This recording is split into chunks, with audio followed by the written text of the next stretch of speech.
So when the Nightingale hospitals were being put up, a lot of our trunking, because the bio antimicrobial trunking was used for that. When they were then dismantled, we actually were able to take back all that trunking and reprocess it. Hello and welcome to another CEF Tech Talking podcast. Dave, what do you know about trunking? They're grey. They eat. What do they eat? Coconuts? No. You caught me up with that one. I can't remember what elephants do. We've got some experts. So the experts in the room. Here we go. We're joined today with the amazing guys over at Marshall Tufflex. For the recording here, name, rank and number, please. Jeremy Dodge. I look after marketing and commercial services. Okay. And Barry Roberts, I'm the National Specification Manager for Marshall Tufflex. Now, whereabouts are Marshall Tufflex based in, Jeremy? We are down on the south coast in Hastings, East Sussex. Right, so all the way down there. So we're nowhere near Hastings today, are we? No, we're some distance away. And by the way, our location today, if you're watching on the YouTube channel, is quite exotic, really. Yes, we've got a nice garden out there with statues, Romanesque statues. It's worth a 3.5 hour journey. Yes, but it's 3.5 hours from Hastings. That's the critical point. Yeah, we weren't meant to be here, so we were meant to be in another part of this hotel, but there was a slight flood yesterday, wasn't there? Yesterday. Which meant a downpour that needed lots and lots of guttering. Yeah, we needed lots, but we're here. Nonetheless, we are here, joined by you guys that have taken the time to come and see us and talk about the amazing processes that you guys do over at Marshall Tufflex. Because you've been around for quite a few years, haven't you guys? Yeah, this year is our, I've got to get this right now, 81st year. We founded in 1942. So always based down there? No, we started in London, and in 1957 we'd outgrown our premises in London, and the founder and chairman at the time had a number of options. He had 6 daughters. So they decided the option was we're going to go and live by the sea, Dad. So we moved to Hastings and been there ever since. Oh, great. Sounds like a good enough reason, doesn't it? And what was the genesis of the company? There's always something, a product, something that's made that starts the whole thing rolling. What was it? Yeah, well, for us, in 1942, it was in the middle of the World War II. So raw materials in short supply. Yeah. Our founder, Harold Circuit, was a bit of an engineer. Great name. Great name for an engineer. Circuit, I want that. And he heard of this new found development, PVC, started experimenting with a very crude extruder, so the saying goes, on his kitchen table, ironically, mastered the art, started producing bits of plastic extrusion, really for anyone that wanted bits of plastic extrusion for whatever application. So he would make for other people initially, and it wasn't until the very early 1970s, he was a very religious man, devout Roman Catholic. For a connection at the church, he bumped into a electrical wholesaler, showed him around the factory, and the electrical wholesaler picked up what was a bit of round plumbing tube we were making at the time and said, I see you do electrical conduit. Do you want to give me a price? Our chairman said, what's electrical conduit? 2 weeks later, we're in the cable management market. Amazing. And that was the early 70s. And all the other stuff gradually drifted away. In the 80s, we got into windows. We were making window profiles. But we exited that in the early 2000s. And in the 90s, we got into rainwater guttering. And we're making guttering and so on for a number of years. But we exited that again sort of mid-2000s. And now it's all about trunking, dado trunking, profiles and cable management. Now, I must admit here, MT2, that was it for me. So I used to install that. That was part of my apprenticeship. I was told, you got to go get this from the stores, get that from the stores. So I know it very well. Especially, I never worked out though, Dave. No matter how many jobs I did, I always had lid over the top. On and above what I required. Loads of lid and no bottom to go with it. Now, you guys make it down there. We distribute it all across the UK as well. Loads of people are using this. And you've refined the processes. So starting off at the kitchen worktop, it's been refined no end now. And we were just talking before we came onto the recording here about how the processes have changed now. And you've got some bits and bobs to show us, because what you're currently doing now is quite revolutionary, isn't it? Yeah, we started experimenting back in the sort of the mid-90s. because at the time we were doing the window profile, there's a fair amount of scrap from that process. And rather than sending it off and not really knowing what happens to it and a lot of waste, we started to think, well, maybe we can reprocess this material. And we just started experimenting. And initially, we put 5% in with 95% virgin, dose it online, reasonably successful. One of the things we learned fairly early on was the material needs to be quite clean. So as you can imagine, depending on where the scrap has come from in the process, because we use all window scrap, so our product, our recycled material is 95% recycled windows. So as you can imagine, there's recycled windows and there are recycled windows. If you can get the post-fabricator scrap, which is from a window fabricator who's cutting up window profile to make windows, then it's a relatively clean material, and we can regrind that, make it into chips, and put it back to the machines. If we're getting what's a reclaimed window, which has had glass in it, rubber gasket, metal reinforcing, that's a lot more of a different animal, requires a lot more cleaning and a few more processes to go to. But so ultimately, we can you've got a couple of bags in front of us. We've got some bags. So he came here with bags of white stuff. White powder. You didn't bring this through an airport, did you? No. And now, for those that are watching, this is what the guys are talking about. This is the chippings. This is a 6mm chip you were talking about, isn't it? And that's from a dirty... old window, is it? Yes, so that's typically what we get. Now we can use that, but it's a bit more limited what we can use it in, because our extrusion machines and the tooling that goes with them is quite precision engineered stuff. So it's quite delicate. It can be a bit choosy about the material it uses. Does that PVC melt at the original temperature? Does it stay the same material, even if it's been worn and used? You can recycle and recycle, and the properties remain the same. The other thing with it being a window-based formulation, because windows have to have much higher weathering and durability, the PVC formula used in a window is typically a much higher grade than the formula used in a bit of cable management, because cable management is typically internal. Yeah, I get that, yeah. But that's, as you say, inconsistent in terms of colour. So you've now got some little pellets that are literally like pills, aren't they? Yeah, so these ones here, these have been through an extra process, you were saying, haven't they? Yes, so typically the chip we buy in, and it comes in that format, we can then, in some cases, process that through the machines, or we put it through what we have an in-house process, which effectively is, we call it compounding. And what that does is takes out further impurities, so it gives us a nice clean PVC-based material, but also gives us a regular sized chip as well, which means that it makes it easier to flow through our machines, and we get a better quality product at the end of it, and we're able to have much better control over the colour of the end result as well, which is obviously very important for products that are visual. Yeah, now we do get to, now, did you know that white's not always white? Dave? Absolutely, I know white's not white. Yeah, there's a million whites. You've really got to look at a colour card for Dulux or something. Yeah, I know. So all the different whites, and I know that as being a Sparks, and I had one client that said to me, look, your job's absolutely fine, it's all working, does what it does, but the socket doesn't match the white of the trunking. And some clients do get stroppy, don't they? They do really want white to be white. So you guys have to make sure that white is white, and you have to do that by adding a number of additives. And white stays consistently white. That's true. Your white is always your white, isn't it? So that's absolutely. The one. And you get that. That's a similar conundrum to deal with, whether it's virgin or recycled. Yeah. It's just the band's a bit wider with recycled, because you can get a much broader range of whites, as you say. Barry, when it comes to selling stuff nowadays, presumably this recyclability is really a key point for you, isn't it? It is, yeah. I mean, from a specification point of view, when we talk to consultants and architects and designers, it really does tick the box.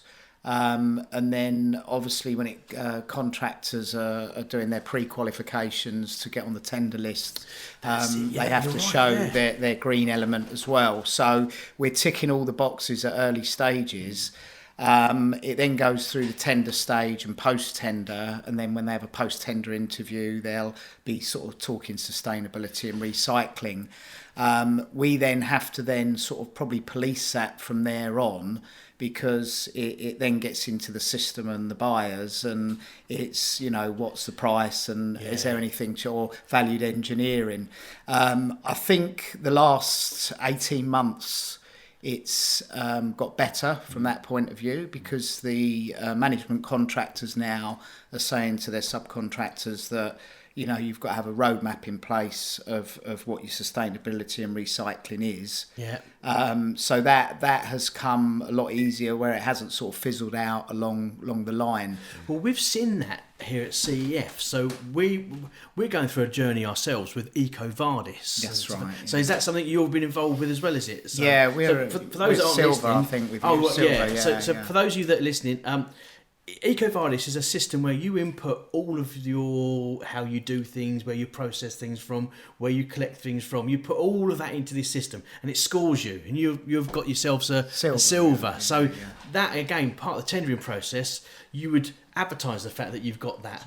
Yeah. So, and it helps when you're tendering. So the major contractors that are out there could easily choose you as one of the supply partners, and again choose CEF. We've also got our scores.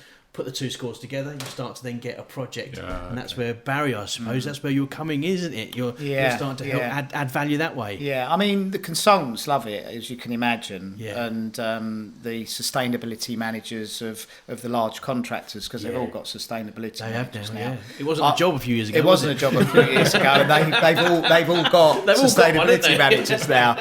But I mean, our aim really, it would be nice to see in specifications that there'd be a minimum of 50% recycled material in PVC I think trunking. it's going to come, isn't it? I mean, that's definitely the direction. And that's what we're heading for, really. So what are you now then? So you're saying 50%, so that 50% of this stuff that's in there is going back into the new Conduit trunking stuff that's coming out. What are you running at the moment? Well, last month we were just under 75% recycled content over our 4 months production. And you say that's that for that month. Does it peak and trough? And what's that reliant upon? Yeah, availability material right. is an issue, and then the quality of that. So we might get a lot of material, but we might have to reject some of it. Got you. But largely we're consistently above 60. I mean, last year's average across the year was 60. I think it's about 68, 69%. Wow. Which is actually a little bit disappointing for us. That's an interesting thought. We might run out of recyclable material. We've recycled it all. We've been too good at recycling. Yeah, potentially. You're talking about Windows now, but are there other areas you're looking at? Are there other things you could grab? Yeah, because, I mean, the point you make is valid. You know, is there an indefinite supply for us? Maybe not. And there may be other applications that it could be used for as well. So we're constantly looking at opportunities and setting up a robust supply chain, because that's the other thing is, with the greatest respect to the recycled market, it's a little bit still sort of scrap merchant, that sort of end of, it's becoming a lot more sophisticated, and indeed some of the companies we're now dealing with are pretty top-notch companies, and their quality control is excellent, which is where sort of this came from, because we couldn't live with that. Because the inconsistencies and the problems it was causing in production. The dirtier stuff was really purely on an economic level. money. Does it turn out to be a beneficial thing economically, or does it cost you to actually go down this road?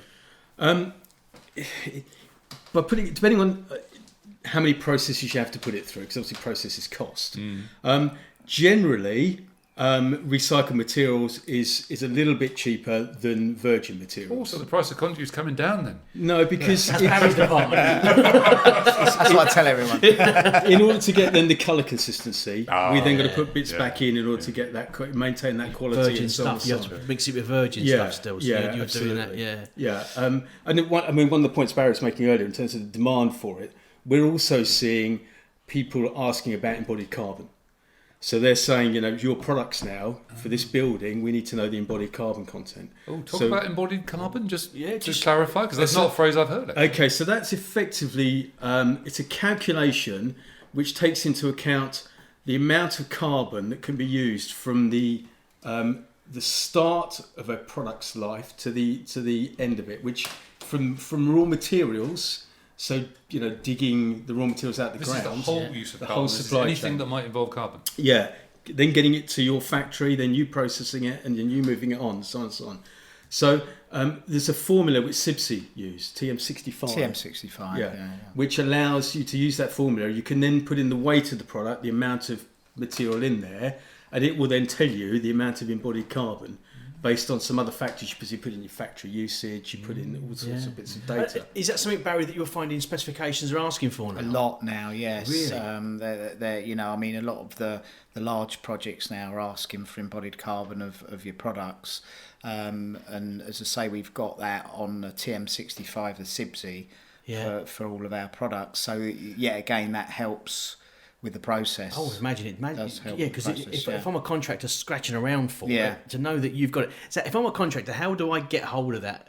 Is it a process of visiting your website or giving you guys a ring, working with you? What's the best way of getting hold of that information? Yeah, I mean, give us a call. Give us a call, and we can submit. I mean, because there's so many different products, but if so, you'll find that estimators now are tendering, and they're asking for that sometimes at tender stage. So they'll either give technical a call or the specification guys a call. And you say technical, is that you've got a dedicated technical resource, have you? Yeah. What, they can help with stuff like this? Somebody like you partner up with bigger projects, would you, and help them? We partner up with them and help them with that. And as I say, sustainability has become a big thing now. You know, all the large contractors now have got, you know, and sometimes more than one sustainability person. Yeah, we're seeing lots of it. We've just done that journey ourselves. Yeah. And we've, as we were saying on the sort of the recycled percentages, we have a list of all the different products with the different levels of recycled material within. So it grows a bit of confidence that we are checking it. So sort of mini would be different mini trunking would be different from dado trunking. Yes. And we've also got a packaging charter as well, which shows all our packaging and the recycled element of that, because it's okay having, you know, your materials recycled, and then you wrap it up in a load of plastic that's not recycled. So we're covering all bases, and it is going down well with the industry. I can imagine it would do, because these are problems that contractors are faced with every day. If you're getting the bigger projects, you get the front end stuff where you're sourcing it from, but also when it turns up on site, you've then got the problem of getting rid of the packaging. Sounds like you guys have got it pretty much sorted. Well, we're getting close. I mean, certainly we've even been in situations where, so when the Nightingale hospitals were being put up, a lot of our trunking, because the bio antimicrobial trunking was used for that.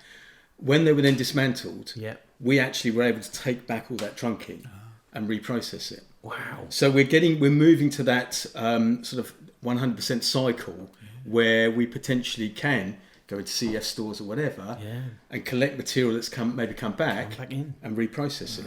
Yeah, I know we've got a waste recycling team as part of CEF, part of the group, and I know that they're always looking for bits and bobs and what they can do to support contractors. And it gives you a certain feel-good factor that the work you're doing, the product you're making, is not actually affecting the planet as much as perhaps it was 10, 15 years ago, and that's got to be a good feel for everybody working in the company as well, isn't it? Yeah, because as you can imagine, over the years, plastics had quite a dirty bit of a hammering, and there's a million different types of plastic, and yes, there are some plastics which are not so environmentally friendly, but what we're doing, we're able to sort of stand up and be counted and say, we're doing our bit and trying to do better all the time. Great. Well, this is an example of that. You've been quite open and honest in the podcast here. And I think the fact that the Marshall Tufflex guys are there to support and without a doubt screaming and shouting about your green credentials makes it so much easier for the guys listening to this. Yeah.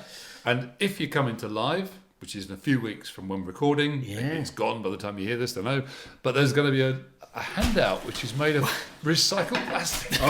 Our managing director is obsessed with this. We use this white plastic strip just to get the colour right. So it's a colour test to make sure the materials, and we measure the colour of that plastic strip. And he was looking at this one day and saying, well, I've got a great application for those. So we set up a printer, not 100% sure of the level of accuracy, but we now have a 30 centimetre Marshall Tufflex 100% recycled ruler.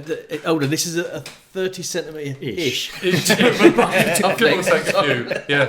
near enough. You wouldn't want to be too clinical with that, would you? No. But it's a nice gesture. But you can draw a straight line.